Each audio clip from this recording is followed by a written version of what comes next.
മോന്റെ സ്നേഹം പങ്കിട്ടു പോകും. ഞങ്ങളെക്കാൾ കൂടുതൽ അവൾക്ക് പ്രയോറിറ്റി കൊടുക്കുന്നു, അല്ലെങ്കിൽ ഞങ്ങൾ പറയാതെ കടന്നു വന്നൊരു അതിഥിയാണ്, അവൾക്ക് അവന്റെ സ്വന്തം താല്പര്യമാണ്, അപ്പൊ അവന് അവളോട് കൂടുതൽ താല്പര്യമുണ്ട്. ഇങ്ങനെയൊക്കെയുള്ള സംഗതികളാണ് അതൊക്കെ ക്രിയേറ്റ് ചെയ്ത് വരുന്നത് സ്നേഹത്തിൽ നിന്ന്. അപ്പൊ അങ്ങനെ വരുമ്പോൾ തീർച്ചയായിട്ടും അവരെന്ത് ചെയ്യും? ഈ കുട്ടിക്ക് സ്നേഹം പോകാതെ ഞങ്ങളിൽ തന്നെ ഇവൻ കറങ്ങണം തോന്നും. ചിലർക്ക് അങ്ങനെ തോന്നുന്നവർ ധാരാളം ഉണ്ട്.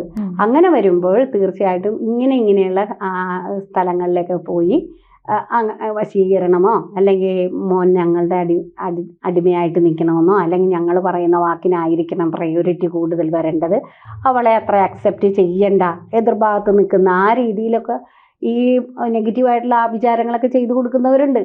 അവർക്ക് ഇതിനകത്തോട്ട് ബന്ധങ്ങളുടെ വിലയോ അല്ലെങ്കിൽ ഭാര്യ അതൊന്നും അന്വേഷിക്കേണ്ട ആവശ്യമില്ല.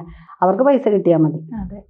അപ്പൊ അങ്ങനെ കുടുംബം തകരുന്ന എത്രയോ സ്ഥലങ്ങളുണ്ട്. അവിടെ അച്ഛനും അമ്മയും നമുക്ക് മാതൃത്വം മഹനീയമൊക്കെ തന്നെ. പക്ഷെ ഇവിടെ ഈ ചെയ്ത പ്രവൃത്തി സ്നേഹത്തിന് എന്തിന്റെ പേരിലാണെങ്കിലും ഒരു കുടുംബം ഇല്ലാതെയായി. അപ്പൊ അതാണ് സ്നേഹം ബാധയായി പോകുന്നത് അവിടെ.